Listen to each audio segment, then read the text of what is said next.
Hey guys, what is going on? Welcome back to DeepBlueC. So, as you know, I used to film my videos with a GoPro, but it kept freezing up and I just didn't think the quality was good enough. So I went online and bought a Canon. And I hope that it fixes both issues, and I hope you guys enjoy the video. Alright, so we're at the pond, and I hope you can already see that the quality looks at least a little bit better. And we're going to be fishing with mostly worms today, since you can tell there's all this red duckweed or whatever it is. We might use a frog lure. I tried to come out here a little bit when the sun was starting to set, so maybe the bass are going to bite. But we're probably mostly going to be using worms to try to catch some bluegill, because really there's no other way we can catch any fish with all this duckweed. And if you do know what all this red stuff is, comment down below and tell me, because I'd really like to get it out of the pond. Okay guys, so I just made a big mistake. I brought the minnow trap over because I was going to try to catch some minnows, maybe for a catfish or something, maybe even a bass, but I forgot to bring bread, so I guess we're not going to be able to use the minnow trap anymore, or at least for today. Also, another thing that I really like about this camera is how much zoom it has. It has 50 times optical and goes all the way up to 200 times with optical and digital. So I'll show you what that looks like. All right, so if I set the tripod on the ground so it's stable. All right, watch this.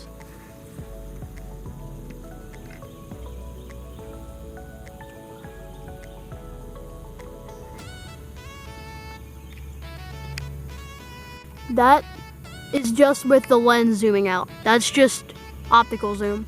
But if I want to zoom in even farther, I can. So look at that right there. And then we'll see how far back I am.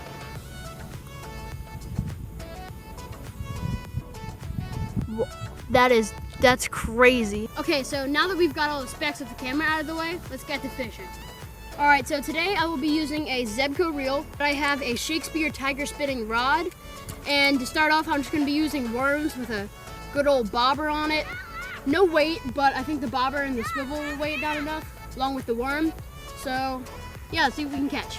And also, this camera is not waterproof like the GoPro was, so I do have to be careful around the water not to drop it in. All right, so I have the worm on my hook and I'm ready to cast out. We've actually been having a lot of luck with just dropping it in right here, so I'll try that and see what we can catch.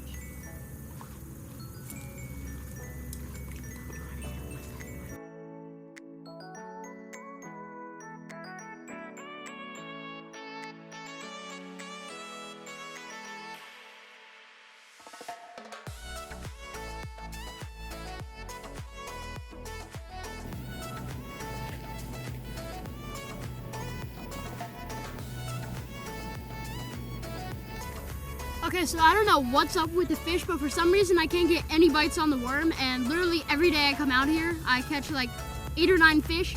But I did throw a handful of fish food into the shallow end this morning, so I'm gonna move down there and see if the bluegill are still over there. Okay, so I moved to the shallow end, and it does not look like they ate the fish food from earlier.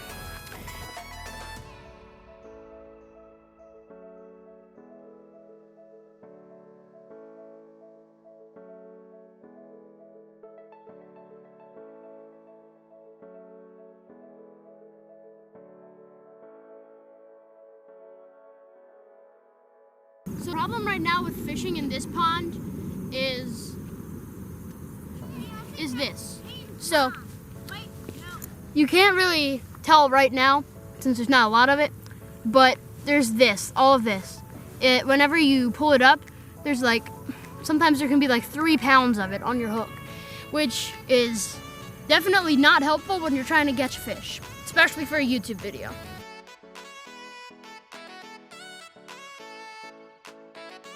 Any bites? Oh yeah. All right, so I'm actually starting to get some bites. So if I can pull a fish up.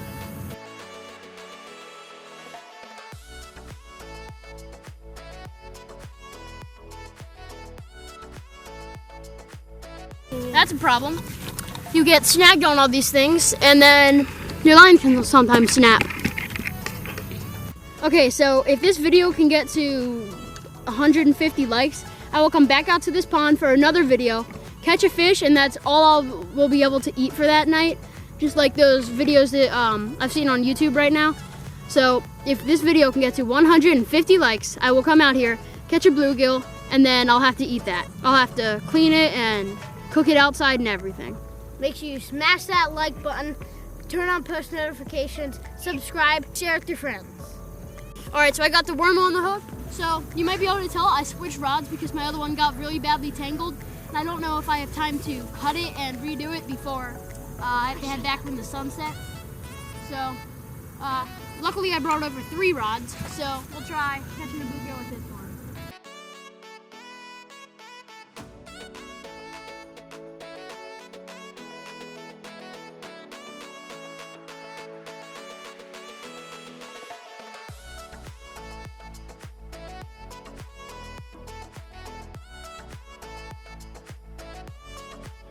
So all of a sudden I just completely stopped getting bites, and that could be because a bass just swam by and scared all the bluegill away. It's not likely, but I've had that happen before. So we might be catching a bass, but most likely it's gonna be bluegill.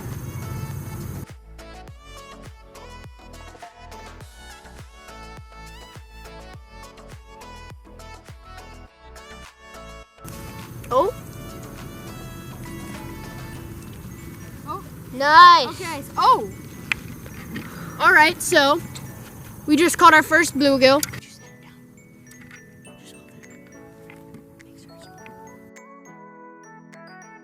I hooked him in an incredibly weird spot. Oh wait, no, I didn't. Okay. So as you can see, it's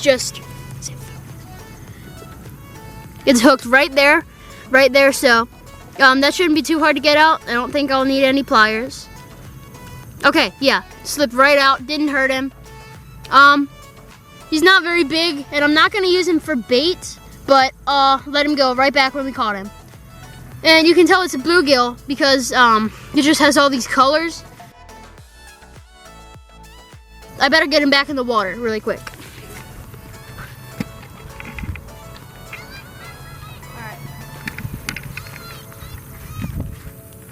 All right, he swam away. So the best part about catching that first fish today was that it did not eat my worm off, and that's actually in this pond pretty common for bluegill. They usually do not eat your worm off, which is really nice.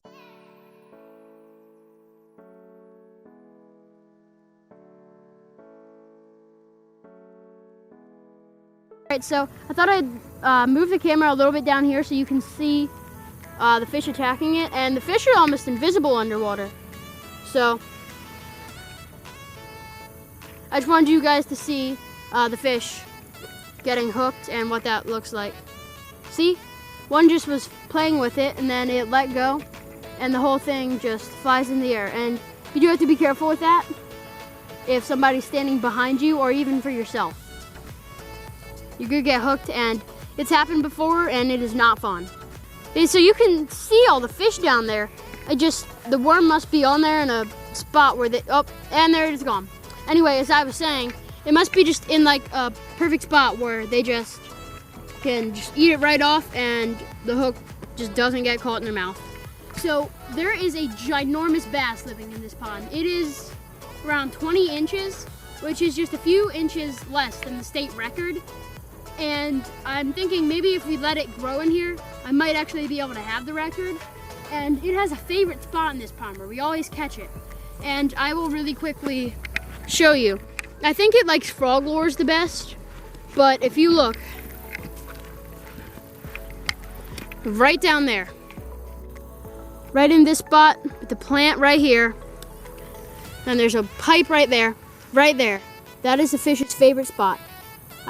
It's probably not there right now, but just in case it is, I will put a frog lure on my line and try to catch it. So I put this frog lure on here. We're gonna go over there to a 20-inch spot. Hopefully we can catch something. I just simply have it attached to a swivel that's tied on my line. So let's head over to the 20-inch spot and we'll see if we can catch him.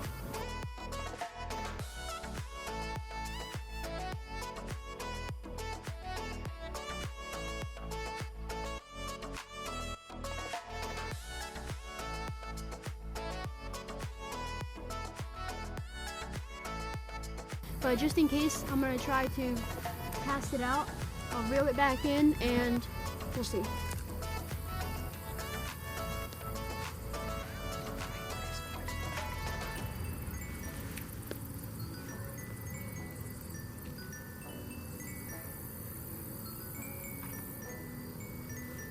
Okay, so I loosened up my drag on this just in case it would pull it out, but I don't even think that it's down here right now, which is disappointing because every time I've caught him, I've not been filming. So maybe next fishing video, but we're gonna head back to trying to catch some bluegill, and I'll see you there. All right, so I just got an idea.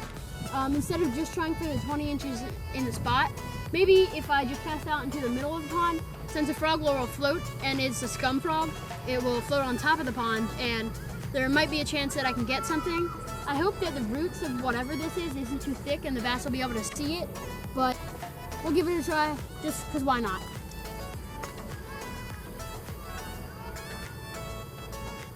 So when I'm reeling in a frog, I usually go like really slow and just kind of pull it so it looks like the frog is swimming like they usually would. But bass won't eat something just sitting there. They want to see it swimming away and trying to escape them. So I'm not sure exactly why they do that, but I think they do it just to make sure they're not eating something that's dead and could be filled with bacteria and stuff that could kill them. Yeah. This rod actually casts very nice. It goes all the way over to the other side of the pond in just a very light cast. And it reels pretty smooth too. All right, so sometimes bass do like to hang out in the shallow end, so we'll go try the frog lure over there for a minute. Okay, so my camera battery just died, and luckily I brought a new one, and I pulled the battery out and stopped filming right before it died, so I didn't lose any footage, and thankfully I brought another battery so I can keep filming. So as I said earlier, or a few seconds ago, I do want to catch a bass in today's video, but the odds are not looking good so far.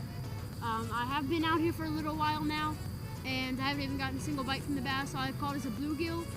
And even if I do end the video with just one bluegill, it might still be alright, but hopefully at least I can catch something that puts up a bigger fight when I'm reeling it in. So obviously you're going to want to keep reeling. Like I said earlier, where bass do not like to bite anything that's still. So if you have a lure, you're going to want to keep reeling it. But if you're going for a catfish and you have your worm on the bottom, this is not so much for adults, but more for kids. If you have your rod, like I said, on the bottom, going for a catfish or something, you don't want to hold your rod straight up, because if you look how tangled it gets. See that? It gets tangled super easy, and you don't want to hold it straight up. So what you want to do is hold it at an angle like this, especially when you are reeling in a lure.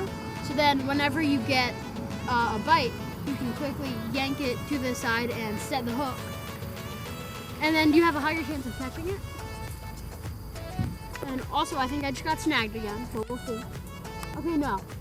That is also another thing that I like about frog lures, is that whenever you get snagged, with scum frog, there are two hooks, are like this. So whenever something bites down, the hooks become exposed, and then if the bass's mouth is inside, it will get hooked, and it doesn't get snagged as easy. And the only thing that I do not like about frog lures is the tail.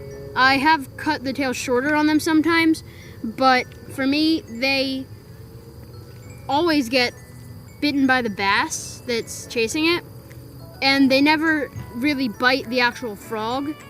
So that is the only thing that I don't love about frog lures. But other than that, they're a good choice if your pond is covered in red duckweed like this one. They just glide on top of it and they float. They do not sink, so it does help. Alright, so it is starting to get kind of dark, so I think I'm just going to do maybe 5 more casts. And then unfortunately, I think we're going to have to head back home. But yeah, hopefully this video is entertaining. Just that one bluegill. So I don't really want to end this video on just catching one fish, so I'm going to switch back to worms and try to catch another bluegill or two. Alright, you guys get back, perfect timing. I was just put the worm on, I'm about to put it in the water. So it is getting a little dark, but I think we might have a chance of getting one more bluegill.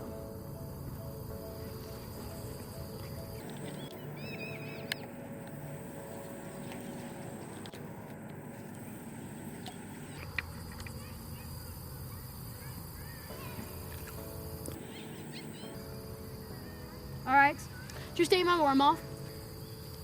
Usually you get a bunch of bites, especially on worms. Worms are probably their favorite food. And I've been getting plenty of bites today. It is just, I think the hooks I'm using might be a little too big. And I did not stop by the store and get any smaller ones. So I just have like these giant ocean fishing hooks and then these like medium-sized hooks. So I'm just using the medium-sized hooks. I did get that bluegill earlier, so I do think that I will be able to catch more.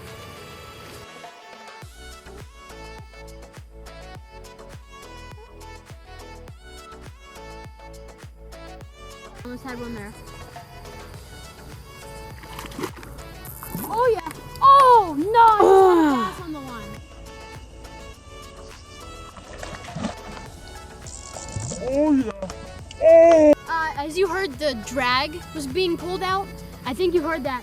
I'm pretty sure the bluegill that I caught just got eaten by a bass, and I felt that bluegill. It was a decent-sized bluegill, so that could have been the 20-inch bass I was talking about earlier. Oh.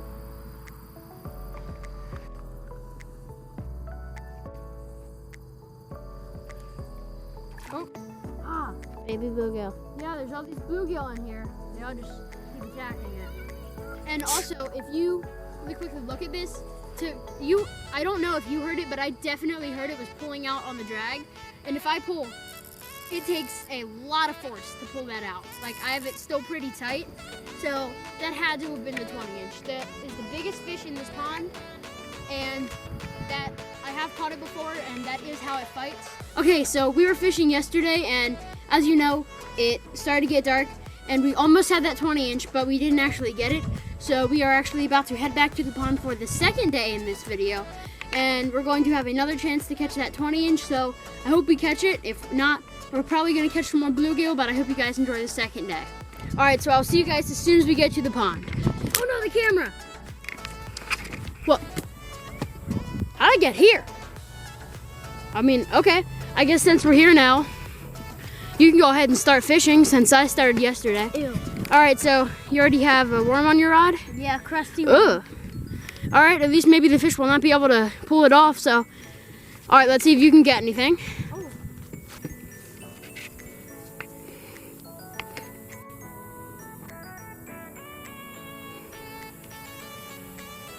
Oh. Any bites? Yeah. Nice.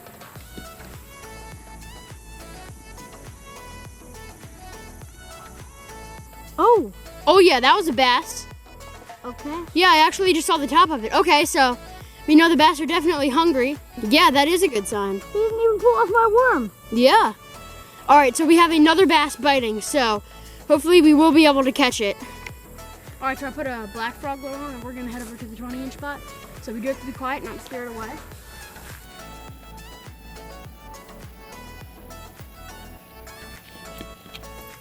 Okay. I'm not sure if we'll be able to get it, but we do know at least the bass are hungry today. Yeah. Since we did just see that one swimming around a few minutes ago. So I'm gonna go ahead and cast out in the shallow end. Let me feel the temperature of the water because, all right, the temperature is sort of cool. So that does mean that bass will not be deep underwater. So they most likely will see the frog lure and bite it.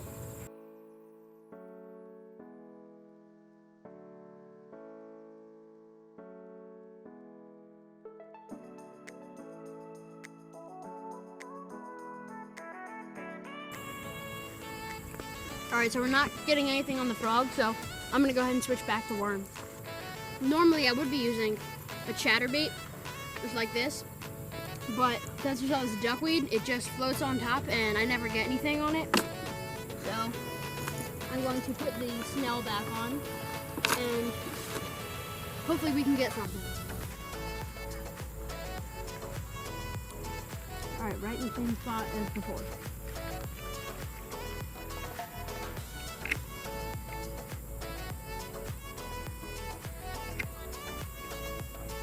All right, I am getting some bites. Doesn't feel like a very big bluegill. But if I do get a bluegill, I might leave it on for a minute and see if I can catch a bass with it. Okay, I actually do see a bass right on the bottom.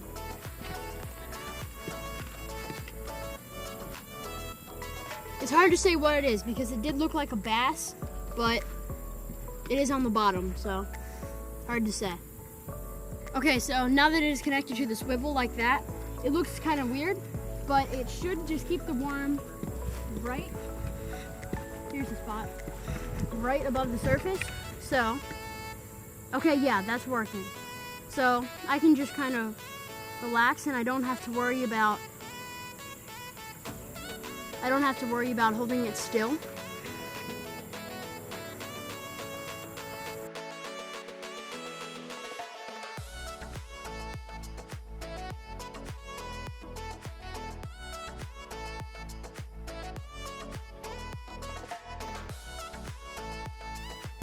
Alright, so putting the new worm on, it would be a lot easier to catch a bass if there wasn't all this duckweed. I could cast out a chatterbait or even a worm, let it sit on the bottom, hopefully get something. But it is a lot harder. The duckweed makes it like 20 times harder.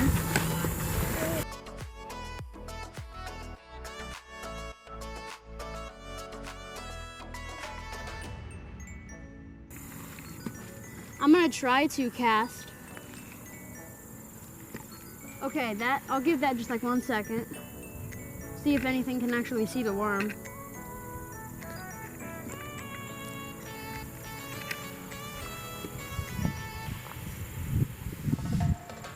Oh yeah, okay. We see it.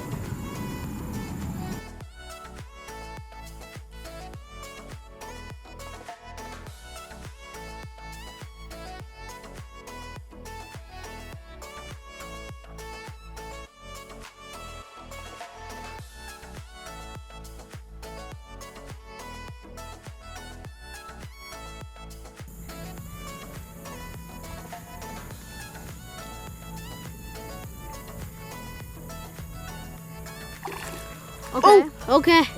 Thought it was a bass. All right. Okay. Okay, so I was going to use him as bait, but this guy is a little bit too big to use as bait.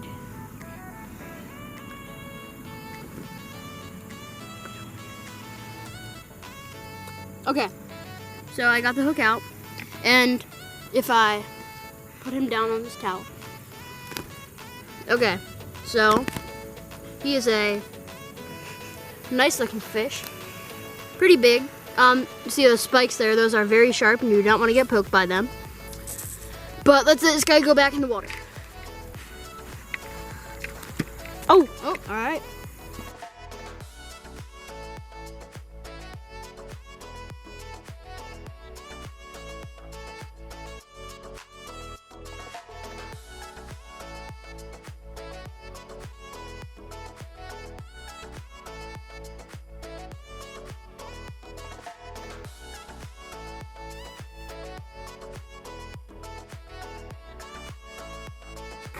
So I think we're gonna have to end the video right here because we're just not catching anything and it's starting to get late. So we're gonna head back home and hopefully in the next video we get to 20 inch.